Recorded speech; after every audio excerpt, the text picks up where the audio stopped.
Back here on SportsLine, talking about championship basketball here in tournament week, conference tournaments. A lot of the smaller leagues going this week. Women's side, the SEC tournament here in town this week. Just heard from Vanderbilt after its big win today. The Commodores now will take on Florida tomorrow afternoon at 2:30. Tennessee, by the way, the 3 seed in the SEC tournament, gets the double bye into Friday's quarterfinals, along with South Carolina, LSU, and Ole Miss, which are the top 4 seeds in the tournament. Other conferences going on, well, that includes the OVC underway today up in Evansville. The women's side action already going. TSU a winner, 72-61 over Eastern Illinois. So the Tigers into what amounts to be the quarterfinals tomorrow. Chance to keep playing. Belmont's the regular season champions.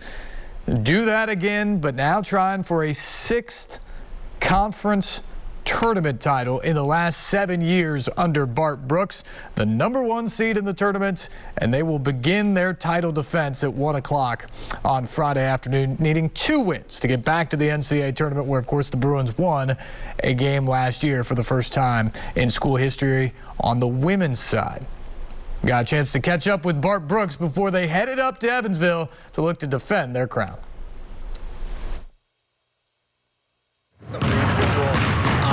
That comes with winning, right? But how nice it is to see the program. Yeah, I think the players who are recognized, anytime you have recognition in the postseason, it's a result of team success. And we've got some unbelievably selfless teammates. Destiny, Tootie, and Madison were awarded, rightfully so. But we've got some great teammates that helped them shine this year. And, Jamelin Kinney, Conley Chin are 2 players on our team who are past all-OVC performers. So to have 5 players on our roster who are all-OVC players in their history here is a pretty cool thing. And it's exciting to see them recognized. And we always are about the team and what the team goals are. And still cool to see individual recognition. Exactly. Obviously, the goal is just to win the OVC title. You do that in the regular season. Yeah. How satisfying was that, especially given where the team came from early in the season? Yeah, I mean, if you'd have told me, in the middle of December, middle of January, where we ended, I would have taken it, because it was a grind. It was an up and down struggle at times. Really satisfied though with how we came through the struggle and are playing our best basketball at the end of the year. And the league was really competitive this year. We had a really good conference race at the top with 3 or 4 teams within a game or 2 down the stretch, and really proud of our team to play their best at the end and really, winning a regular season title is the hardest thing to do in sports, because it's what you do every day, and it's a consistency thing, and really proud of our effort and consistency, especially down the stretch. I know you would love to pick off 1 or 2 more of those games back in November and December, but in terms of the whole, did the evolution of this team growth get to where you envisioned it getting by playing the way you did? Yeah, for sure. We survived. We got knocked down a lot, but we kept getting back up. And I think one of the things we talked about all year is there's nothing that's going to be enough to break us. And if we go in with that mindset that whatever happens today, we're gonna get better for it. We did. It just took a while. It took a lot longer than I hoped.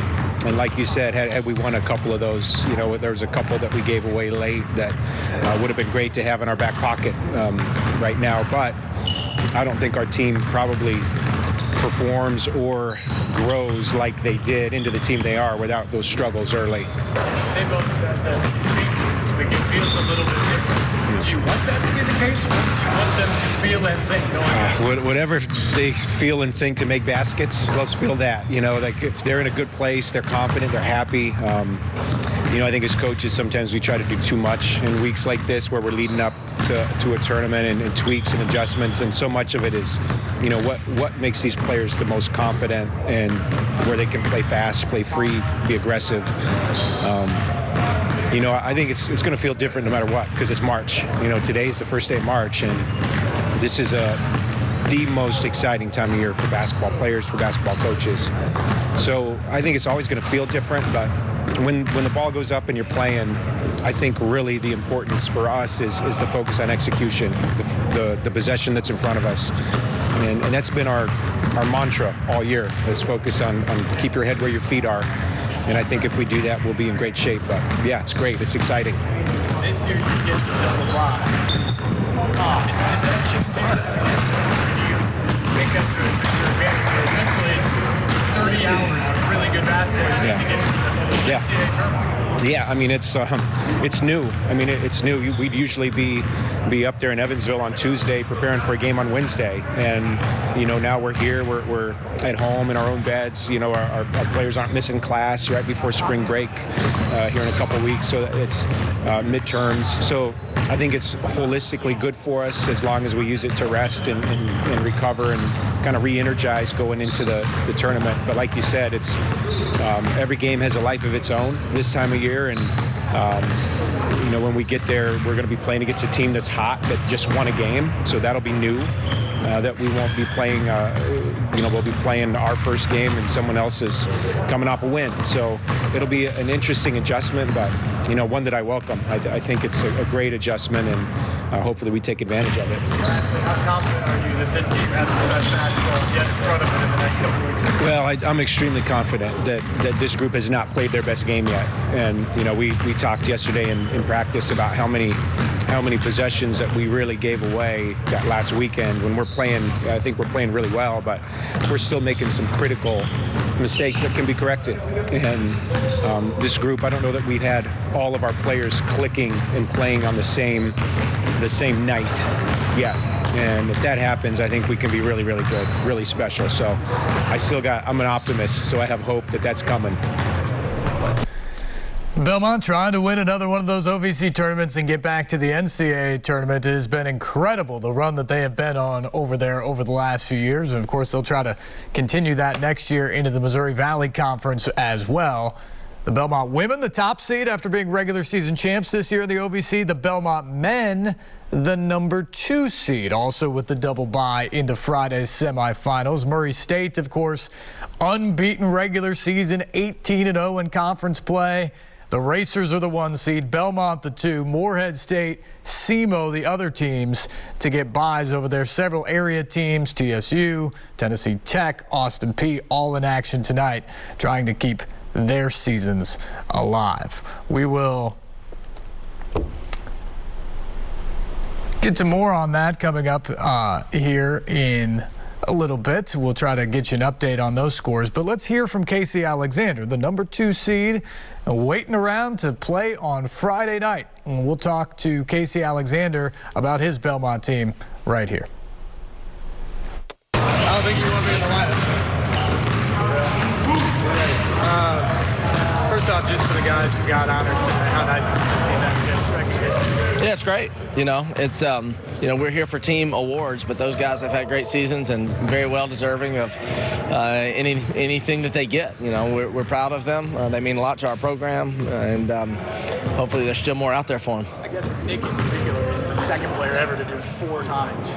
Can you speak to how great his career has been? Yeah, the model of consistency. I mean, you look at points per game and rebounds per game, and then an all-conference award every year. I mean, he literally has just been so solid from start to finish, and been a big part of our program. Obviously, one of the best we've ever had. Ben just said he couldn't even believe it was March 1st today, but obviously everybody knows what's at stake.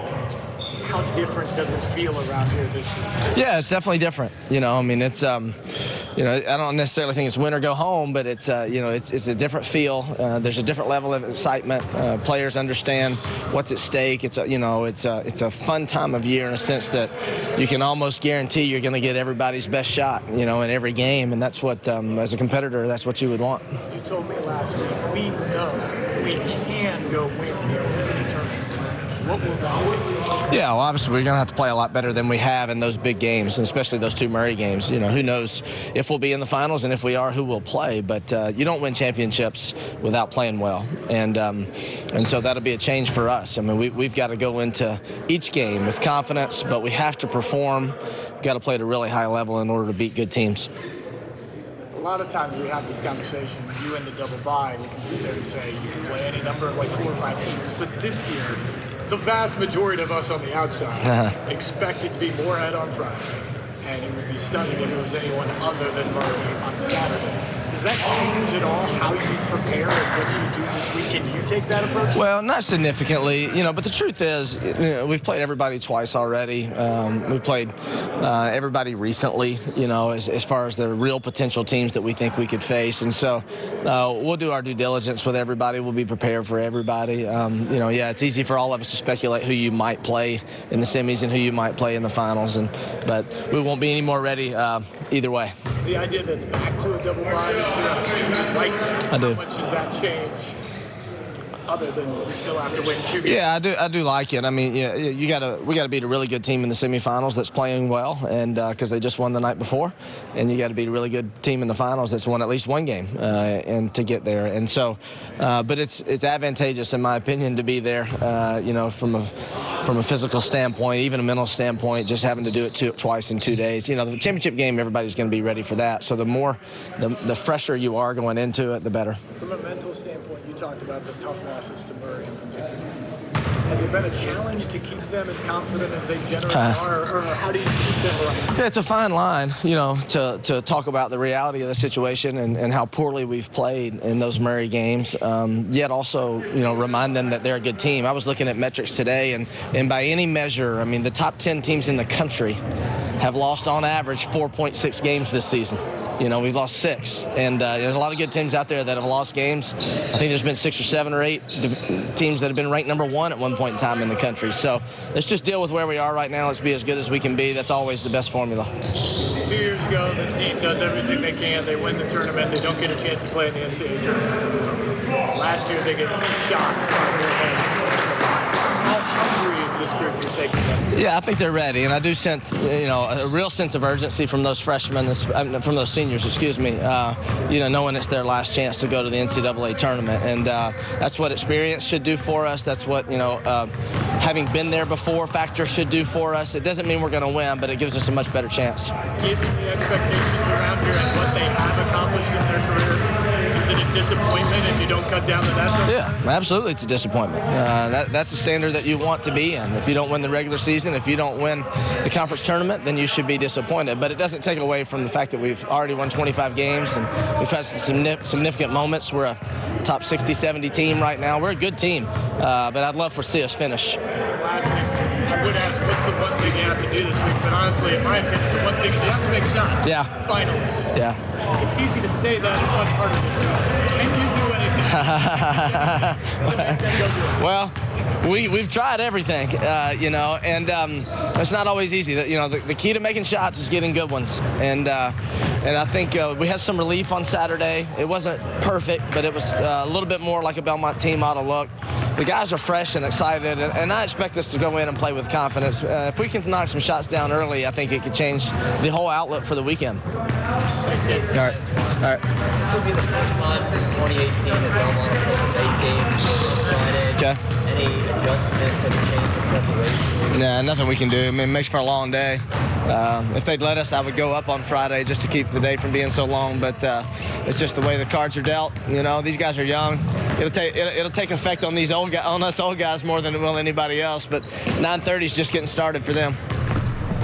Belmont gets set for its first game in the OVC tournament up at the Ford Center in Evansville on Friday night about 9:30 after Murray State plays the opening game of the semifinals. First round games today. Tennessee State leading Southern Illinois Edwardsville 67-53 at the under 4 timeout. So a good sign there for Brian Penny Collins' team. If they win, they move on and will take on SEMO tomorrow night in what amounts to be a quarterfinal game. Win that and you'd get Murray State on Friday. Coming up later tonight is Tennessee Tech and Austin Peay. Atlantic Sun tournament underway last night. Lipscomb playing at home against North Florida, and the Bisons come away a winner in that one. Asana Sajala with 28 points and 12 rebounds.